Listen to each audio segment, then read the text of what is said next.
Golden Guineas. Anthea woke in the morning from a very real sort of dream in which she was walking in the zoological gardens on a pouring wet day without any umbrella. The animals seemed desperately unhappy because of the rain, and were all growling gloomily. When she awoke, both the growling and the rain went on just the same. The growling was the heavy, regular breathing of her sister Jane, who had a slight cold and was still asleep. The rain fell in slow drops onto Anthea's face from the wet corner of a bath towel which her brother Robert was gently squeezing the water out of, to wake her up, as he now explained. "Oh, drop it," she said rather crossly. So he did, for he was not a brutal brother, though very ingenious in apple pie beds, booby traps, original methods of awakening sleeping relatives, and the other little accomplishments which make home happy. "I had such a funny dream," Anthea began. "So did I," said Jane, wakening suddenly and without warning.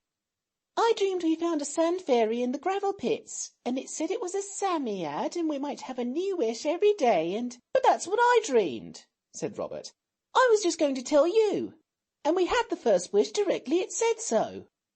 And I dreamed you girls were donkeys enough to ask for us all to be beautiful as the day, and we jolly well were, and it was perfectly beastly." "But can different people all dream the same thing?" said Anthea, sitting up in bed. "Because I dreamed all that as well as about the zoo and the rain. And Baby didn't know us in my dream, and the servants shut us out of the house because the radiantness of our beauty was such a complete disguise, and—" The voice of the eldest brother sounded from across the landing. "Come on, Robert," it said. "You'll be late for breakfast again. Unless you mean to shirk your bath like you did on Tuesday." "I say, come here a sec," Robert replied. "I didn't shirk it. I had it after breakfast in Father's dressing room because ours was emptied away." Cyril appeared in the doorway, partially clothed. "Look here," said Anthea. "We've all had such an odd dream. We've all dreamed we found a sand fairy." Her voice died away before Cyril's contemptuous glance. "Dream?" he said. "You little sillies, it's true. I tell you it all happened. That's why I'm so keen on being down early. We'll go up there directly after brekker and have another wish. Only we'll make up our minds solid before we go what it is we do want, and no one must ask for anything unless the others agree first. No more peerless beauties for this child, thank you, not if I know it." The other three dressed with their mouths open. If all that dream about the sand fairy was real, this real dressing seemed very like a dream, the girls thought. Jane felt that Cyril was right, but Anthea was not sure till after they had seen Martha and heard her full and plain reminders about their naughty conduct the day before. Then Anthea was sure. "Because," said she, "servants never dream anything but the things in the dream book, like snakes and oysters and going to a wedding. That means a funeral, and snakes are a false female friend, and oysters are babies." "Talking of babies," said Cyril, "where's the lamb?" "Mother's going to take him to Rochester to see her cousins. Mother said she might. She's dressing him now," said Jane, "in his very best coat and hat. Bread and butter, please."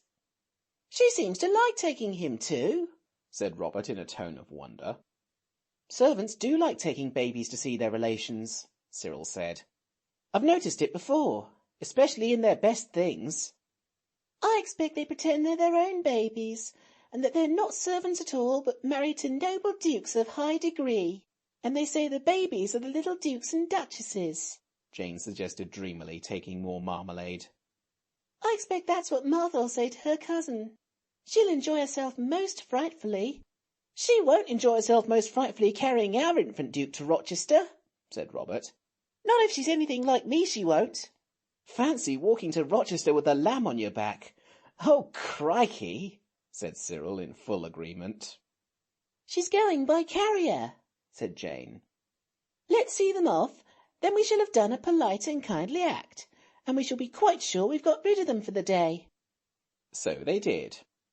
Martha wore her Sunday dress of 2 shades of purple, so tight in the chest that it made her stoop, and her blue hat with the pink cornflowers and white ribbon. She had a yellow lace collar with a green bow, and the lamb had indeed his very best cream-coloured silk coat and hat. It was a smart party that the carrier's cart picked up at the crossroads. When its white tilt and red wheels had slowly vanished in a swirl of chalk dust. "And now for the Psammead," said Cyril, and off they went. As they went, they decided on the wish they would ask for.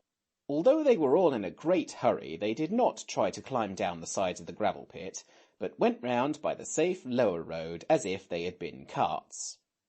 They had made a ring of stones round the place where the sand fairy had disappeared, so they easily found the spot.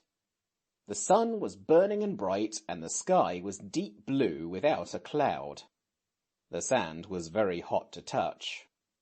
"Oh, suppose it was only a dream after all," Robert said as the boys uncovered their spades from the sand heap where they had buried them and began to dig. "Suppose you were a sensible chap," said Cyril. "One's quite as likely as the other." "Suppose you kept a civil tongue in your head," Robert snapped. "Suppose we girls take a turn," said Jane, laughing. "You boys seem to be getting very warm." "Suppose you don't come shoving your silly oar in," said Robert, who was now warm indeed. "We won't," said Anthea quickly. "Robert, dear, don't be so grumpy. We won't say a word. You shall be the one to speak to the fairy and tell him what we've decided to wish for. You'll say it much better than we shall." "Suppose you drop being a little humbug," said Robert, but not crossly. "Look out, dig with your hands now." So they did, and presently uncovered the spider-shaped brown hairy body, long arms and legs, bat's ears and snail's eyes of the sand fairy himself. Everyone drew a deep breath of satisfaction, for now, of course, it couldn't have been a dream. The Psammead sat up and shook the sand out of its fur. "How's your left whisker this morning?" said Anthea politely. "Nothing to boast of," said it. "It had rather a restless night, but thank you for asking." "I say," said Robert, "do you feel up to giving wishes today? Because we very much want an extra besides the regular one. The extra's a very little one," he added reassuringly. "Humph," said the sand fairy. If you read this story aloud, please pronounce humph exactly as it is spelt, for that is how he said it. "Humph! Do you know, until I heard you being disagreeable to each other just over my head, and so loud too, I really quite thought I dreamed you all. I do have very odd dreams sometimes." "Do you?" Jane hurried to say, so as to get away from the subject of disagreeableness. "I wish," she added politely, "you'd tell us about your dreams. They must be awfully interesting." "Is that the day's wish?" said the sand fairy, yawning. Cyril muttered something about "just like a girl," and the rest stood silent. If they said yes, then goodbye to the other wishes they had decided to ask for. If they said no, it would be very rude, and they had all been taught manners, and had learned a little too, which is not at all the same thing. A sigh of relief broke from all lips when the sand fairy said, "If I do, I shan't have strength to give you a second wish. Not even good tempers or common sense or manners or little things like that." "We don't want you to put yourself out at all about these things. We can manage them quite well ourselves," said Cyril eagerly, while the others looked guiltily at each other, and wished the fairy would not keep all on about good tempers, but give them one good rowing if it wanted to, and then have done with it. "Well," said the Psammead, putting out his long snail's eyes so suddenly that one of them nearly went into the round boy's eyes of Robert, "let's have the little wish first." "We don't want the servants to notice the gifts you give us." "Are kind enough to give us," said Anthea in a whisper. "Are kind enough to give us, I mean," said Robert. The fairy swelled himself out a bit, let his breath go, and said, "I've done that for you. It was quite easy. People don't notice things much anyway. What's the next wish?" "We want," said Robert slowly, "to be rich beyond the dreams of something or other." "Avarice," said Jane. "So it is," said the fairy unexpectedly. But it won't do you much good, that's one comfort, it muttered to itself. Come, I can't go beyond dreams, you know. How much do you want, and will you have it in gold or notes? Gold, please, and millions of it. This gravel pit will be enough, said the fairy in an offhand manner. Oh, yes. Then get out before I begin, or you'll be buried alive in it. It made its skinny arms so long and waved them so frighteningly that the children ran as hard as they could towards the road by which carts used to come to the gravel pits. Only Anthea had presence of mind enough to shout a timid, "Good morning. I hope your whisker will be better tomorrow," as she ran. On the road they turned and looked back, and they had to shut their eyes and open them very slowly a little bit at a time, because the sight was too dazzling for their eyes to be able to bear it. It was something like trying to look at the sun at high noon on Midsummer Day, for the whole of the sandpit was full, right up to the very top, with new shining gold pieces, and all the little sand martins' little front doors were covered out of sight. Where the road for the carts wound into the gravel pit, the gold lay in heaps like stones lie by the roadside, and a great bank of shining gold shelved down from where it lay flat and smooth between the tall sides of the gravel pit. And all the gleaming heap was minted gold.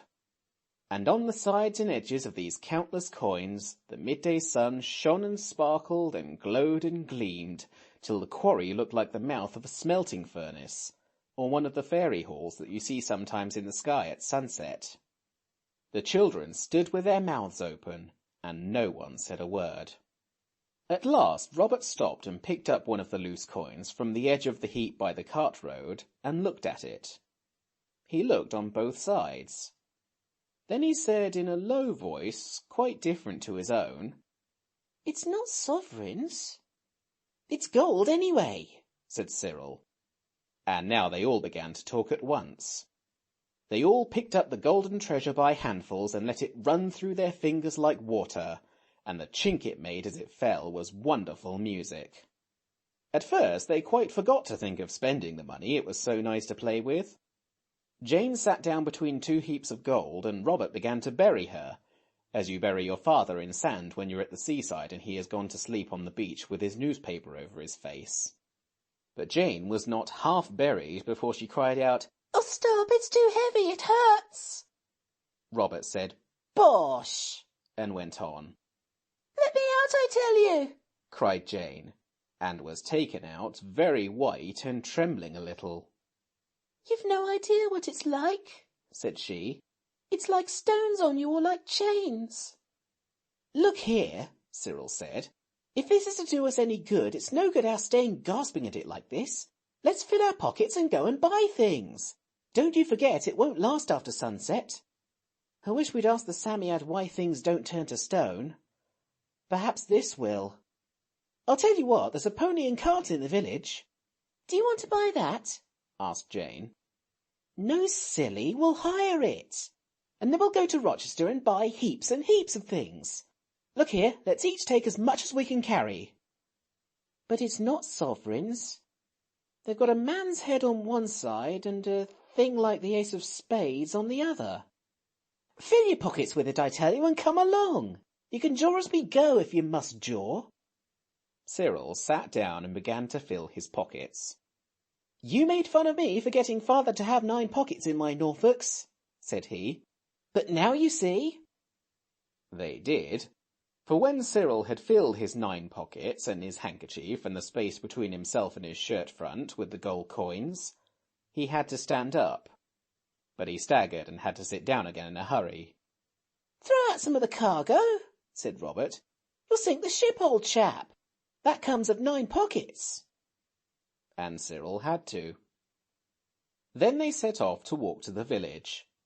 It was more than a mile, and the road was very dusty indeed, and the sun seemed to get hotter and hotter, and the gold in their pockets got heavier and heavier. It was Jane who said, "I don't see how we're to spend it all. There must be thousands of pounds among the lot of us. I'm going to leave some of mine behind this stump in the hedge, and directly we get to the village we'll buy some biscuits. I know it's long past dinner time." She took out a handful or two of gold and hid it in the hollows of an old hornbeam. "How round and yellow they are," she said. "Don't you wish they were gingerbread nuts and we were going to eat them?" "Well, they're not, and we're not," said Cyril. "Come on." But they came on, heavily and wearily. Before they reached the village, more than one stump in the hedge concealed its little hoard of hidden treasure. Yet they reached the village with about 1,200 guineas in their pockets. But in spite of this inside wealth, they looked quite ordinary outside, and no one would have thought they could have more than a half-crown each at the outside. The haze of heat, the blue of the wood smoke, made a sort of dim, misty cloud over the red roofs of the village. The four sat down heavily on the first bench they came to. It happened to be outside the Blue Boar Inn. It was decided that Cyril should go into the Blue Boar and ask for ginger beer, because, as Anthea said, "It is not wrong for men to go into public houses, only for children, and Cyril is nearer to being a man than us because he is the eldest." So he went. The others sat in the sun and waited. "Oh, hats, how hot it is," said Robert. "Dogs put their tongues out when they're hot. I wonder if it would cool us at all to put out ours." "We might try," Jane said. And they all put their tongues out as far as ever they could go, so that it quite stretched their throats. But it only seemed to make them thirstier than ever, besides annoying everyone who went by. So they took their tongues in again, just as Cyril came back with the ginger beer. "I had to pay for it out of my own 2 and 7pence, though, that I was going to buy rabbits with," he said. "They wouldn't change the gold, and when I pulled out a handful, the man just laughed and said it was card counters. And I got some sponge cakes, too, out of a glass jar on the bar counter, and some biscuits with caraways in." The sponge cakes were both soft and dry, and the biscuits were dry too, and yet soft, which biscuits ought not to be. But the ginger beer made up for everything. "It's my turn now to try to buy something with the money," Anthea said. "I'm next eldest. Where is the pony cart kept?" It was at the Chequers, and Anthea went in the back way to the yard because they all knew that little girls ought not to go into the bars of public houses. She came out, as she herself said, "Pleased, but not proud." "He'll be ready in a brace of shakes, he says," she remarked, "and he's to have 1 sovereign, or whatever it is, to drive us into Rochester and back, besides waiting there till we've got everything we want. I think I manage very well." "You think yourself jolly clever, I dare say," said Cyril moodily. "How did you do it?" "I wasn't jolly clever enough to go taking handfuls of money out of my pocket to make it seem cheap anyway," she retorted. "I just found a young man doing something to a horse's leg with a sponge and a pail, and I held out 1 sovereign and I said, 'Do you know what this is?' He said no, and he'd call his father. And the old man came and he said it was a spade guinea, and he said was it my own to do as I liked with, and I said yes, and I asked about the pony cart, and I said he could have the guinea if he'd drive us into Rochester, and his name is S. Crispin, and he said, 'Right-o.'" It was a new sensation to be driven in a smart pony trap along pretty country roads. It was very pleasant, too, which is not always the case with new sensations, quite apart from the beautiful plans of spending the money which each child made as they went along, silently, of course, and quite to itself, for they felt it would never have done to let the old innkeeper hear them talk in the affluent sort of way they were thinking. The old man put them down by the bridge at their request. "If you were going to buy a carriage and horses, where would you go?" asked Cyril, as if he were only asking for the sake of something to say. "Billy Peasmarsh at the Saracen's Head," said the old man promptly. "Though forbid I should recommend any man where it's a question of horses, no more than I'd take anybody else's recommended if I was a-buying one. But if your pa's thinking of a turn-out of any sort, there ain't a straighter man in Rochester nor a civiller spoken than Billy, though I says it." "Thank you," said Cyril. "The Saracen's Head." And now the children began to see one of the laws of nature turn upside down and stand on its head like an acrobat. Any grown-up person would tell you that money is hard to get and easy to spend. But the fairy money had been easy to get, and spending it was not only hard, it was almost impossible. The tradespeople of Rochester seemed to shrink to a tradesperson from the glittering fairy gold. Foreign money, they called it, for the most part. To begin with, Anthea, who had had the misfortune to sit on her hat earlier in the day, wished to buy another. She chose a very beautiful one, trimmed with pink roses and the blue breasts of peacocks. It was marked in the window, Paris model, 3 guineas. "I'm glad," she said, "because if it says guineas, it means guineas, and not sovereigns which we haven't got." But when she took 3 of the spade guineas in her hand, which was by this time rather dirty, owing to her not having put on gloves before going to the gravel pit, the black silk young lady in the shop looked very hard at her, and went and whispered something to an older and uglier lady, also in black silk, and then they gave her back the money and said it was not current coin. "It's good money," said Anthea, "and it's my own." "I dare say," said the lady, "but it's not the kind of money that's fashionable now, and we don't care about taking it." "I believe they think we've stolen it," said Anthea, rejoining the others in the street. "If we had gloves they wouldn't think we were so dishonest. It's my hands being so dirty fills their mind with doubts." So they chose a humble shop, and the girls bought cotton gloves, the kind at 6 3 farthings. But when they offered a guinea, the woman looked at it through her spectacles and said she had no change. So the gloves had to be paid for out of Cyril's 2 and 7pence that he meant to buy rabbits with, and so had the green imitation crocodile skin purse at 9pence halfpenny, which had been bought at the same time. They tried several more shops, the kind where you buy toys and scent and silk handkerchiefs and books and fancy boxes of stationery and photographs of objects of interest in the vicinity. But nobody cared to change a guinea that day in Rochester, and as they went from shop to shop they got dirtier and dirtier, and their hair got more and more untidy, and Jane slipped and fell down on a part of the road where a water cart had just gone by. Also they got very hungry, but they found no one would give them anything to eat for their guineas.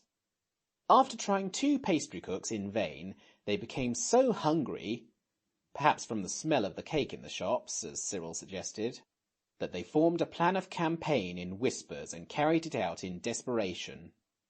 They marched into a 3rd pastry cook's, Beale his name was, and before the people behind the counter could interfere, each child had seized 3 new penny buns, clapped the 3 together between its dirty hands, and taken a big bite out of the triple sandwich.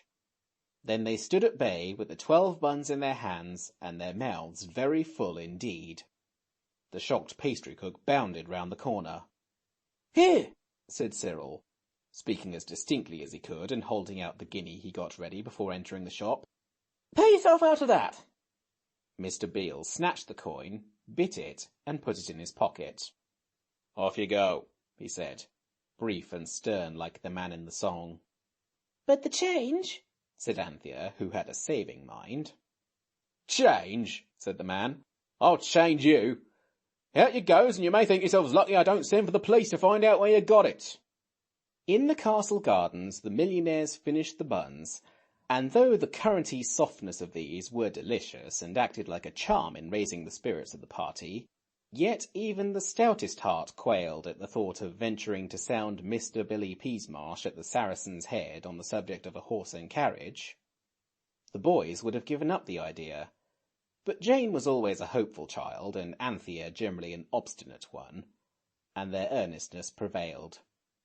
The whole party, by this time indescribably dirty, therefore betook itself to the Saracen's Head. The yard method of attack, having been successful at the Chequers, was tried again here. Mr. Peasmarsh was in the yard, and Robert opened the business in these terms. "They tell me you have a lot of horses and carriages to sell." It had been agreed that Robert should be spokesman, because in books it is always the gentlemen who buy horses, and not ladies, and Cyril had had his go at the Blue Boar. "They tell you true, young man," said Mr. Peasmarsh. He was a long, lean man with very blue eyes and a tight mouth and narrow lips. "We should like to buy some, please," said Robert politely. "I dare say you would." "Will you show us a few, please, to choose from?" "Who are you a kidding of?" inquired Mr. Billy Peasmarsh. Was you sent here of a message? I tell you, said Robert, we want to buy some horses and carriages, and a man told us you were straight and civil-spoken, but I shouldn't wonder if he was mistaken. "'Pon my sacred," said Mr. Peasmarsh. "Shall I trot the old stable out for your honour's worship to see? Or shall I send round to the bishop's to see if he's a nag or two to dispose of?" Please do, said Robert, if it's not too much trouble. It'll be very kind of you. Mr. Peasmarsh put his hands in his pockets and laughed, and they did not like the way he did it. Then he shouted, "Willem!" A stooping ostler appeared in a stable door. "Here, Willem, come and look at this here young duke. Wants to buy the old stud, lock, stock and barrel. And ain't got tuppence in his pocket to bless himself with, I'll go bail." Willem's eyes followed his master's pointing thumb with contemptuous interest. "Do we for sure?" he said. But Robert spoke, though both the girls were now pulling at his jacket and begging him to come along. He spoke, and he was very angry. He said, I'm not a young duke, and I never pretended to be. And as for tuppence, what do you call this?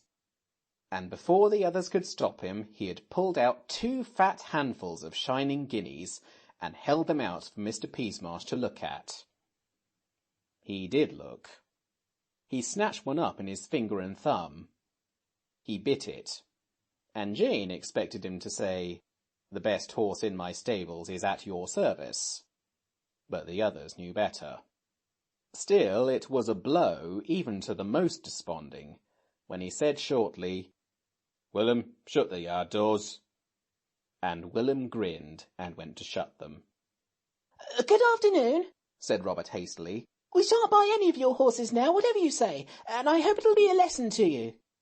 He had seen a little side gate open, and was moving towards it as he spoke. But Billy Peasmarsh put himself in the way. "Not so fast, you young off-scaring," he said. "Willem, fetch the police." Willem went. The children stood huddled together like frightened sheep, and Mr. Peasmarsh spoke to them till the police arrived. He said many things. Among other things, he said, "Nice lot you are, aren't you, coming tempting honest men with your guineas?" They are our guineas, said Cyril boldly. "Oh, of course we don't know all about that, no more we don't. Oh, no, course not. And dragging little girls into it, too. Here, I'll let the girls go if you'll come along to the police quiet." We won't be let go, said Jane heroically. Not without the boys. It's our money just as much as theirs, you wicked old man. "Where'd you get it, then?" said the man, softening slightly, which was not at all what the boys expected when Jane began to call names. Jane cast a silent glance of agony at the others. "Lost your tongue, eh? Got it fast enough when it's for calling names with? Come, speak up, where'd you get it?" Out of the gravel pit, said truthful Jane. "Next article," said the man. I tell you we did, Jane said. There's a fairy there, all over brown fur, with ears like a bat's and eyes like a snail's, and he gives you a wish a day and they all come true. "Touched in the head, eh?" said the man in a low voice. "All the more shame to you boys, dragging the poor afflicted child into your sinful burglaries." She's not mad, it's true, said Anthea. There is a fairy. If I ever see him again, I'll wish for something for you. At least I would if vengeance wasn't wicked, so there. "Lor lummy," said Billy Peasmarsh, "if there ain't another on 'em." And now Willem came back with a spiteful grin on his face, and at his back a policeman, with whom Mr. Peasmarsh spoke long in a hoarse, earnest whisper. "I dare say you're right," said the policeman at last. "Anyway, I'll take him up on a charge of unlawful possession, pending inquiries, and the magistrate will deal with the case.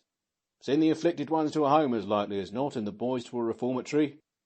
Now then, come along, youngsters. No use making a fuss. You bring the girls along, Mr. Peasmarsh, sir, and I'll shepherd the boys." Speechless with rage and horror, the 4 children were driven along the streets of Rochester. Tears of anger and shame blinded them, so that when Robert ran right into a passer-by, He did not recognise her till a well-known voice said, "Well, if ever I did! Oh, Master Robert, whatever you been a-doing of now?" And another voice, quite as well-known, said, "Panty! What go on, Panty?" They had run into Martha and the baby. Martha behaved admirably. She refused to believe a word of the policeman's story, or of Mr. Peasmarsh's either, even when they made Robert turn out his pockets in an archway and show the guineas. "I don't see nothing," she said. "You've gone out of your senses, you two. There ain't any gold there, only the poor child's hands all over crop and dirt and like the very chimbley. Oh, that I should ever see the day." And the children thought this very noble of Martha, even if rather wicked, till they remembered how the fairy had promised that the servants should never notice any of the fairy gifts. So of course Martha couldn't see the gold, and so was only speaking the truth. And that was quite right, of course, but not extra noble. It was getting dusk when they reached the police station. The policeman told his tale to an inspector, who sat in a large bare room with a thing like a clumsy nursery vendor at one end to put prisoners in. Robert wondered whether it was a cell or a dock. "Produce the coins, officer," said the inspector. "Turn out your pockets," said the constable. Cyril desperately plunged his hands in his pockets, stood still a moment, and then began to laugh. An odd sort of laugh that hurt and that felt much more like crying. His pockets were empty. So were the pockets of the others. For of course at sunset, all the fairy gold had vanished away. "Turn out your pockets and stop that noise," said the inspector. Cyril turned out his pockets, every one of the 9 which enriched his Norfolk suit, and every pocket was empty. "Well," said the inspector, "I don't know how they done it, awful little biggers. They walked in front of me the whole way so as for me to keep my eye on them and not to attract a crowd and obstruct the traffic." "It's very remarkable," said the inspector, frowning. "If you've quite done a browbeating of the innocent children," said Martha, "I'll hire a private carriage and we'll drive home to their papa's mansion. You'll hear about this again, young man. I told you they hadn't any gold when you were pretending to see it in their poor helpless hands. It's early in the day for a constable on duty not to be able to trust his own eyes. As to the other one, the less said the better. He keeps a Saracen's head and he knows best what his liquor's like." "Take them away, for goodness sake," said the inspector crossly. But as they left the police station, he said, "Now then," to the policeman and Mr. Peasmarsh, and he said it 20 times as crossly as he had spoken to Martha. Martha was as good as her word. She took them home in a very grand carriage because the carrier's cart was gone, and though she had stood by them so nobly with the police, she was so angry with them as soon as they were alone for traipsing into Rochester by themselves, that none of them dared to mention the old man with the pony cart from the village who was waiting for them in Rochester. And so, after one day of boundless wealth, the children found themselves sent to bed in deep disgrace, and only enriched by 2 pairs of cotton gloves, dirty inside because of the state of the hands they had been put on to cover, an imitation crocodile skin purse, and 12 penny buns long since digested. The thing that troubled them most was the fear that the old gentleman's guinea might have disappeared at sunset with all the rest. So they went down to the village next day to apologise for not meeting him in Rochester, and to see. They found him very friendly. The guinea had not disappeared, and he had bored a hole in it and hung it on his watch chain. As for the guinea the baker took, the children felt they could not care whether it had vanished or not, which was not perhaps very honest, but on the other hand was not wholly unnatural. But afterwards this preyed on Anthea's mind, and at last she secretly sent 12 stamps by post to Mr. Beale, Baker, Rochester. Inside she wrote, "To pay for the buns." I hope the guinea did disappear, for that pastrycook was really not at all a nice man. And besides, penny buns are 7 for 6pence in all really respectable shops. End of chapter 2.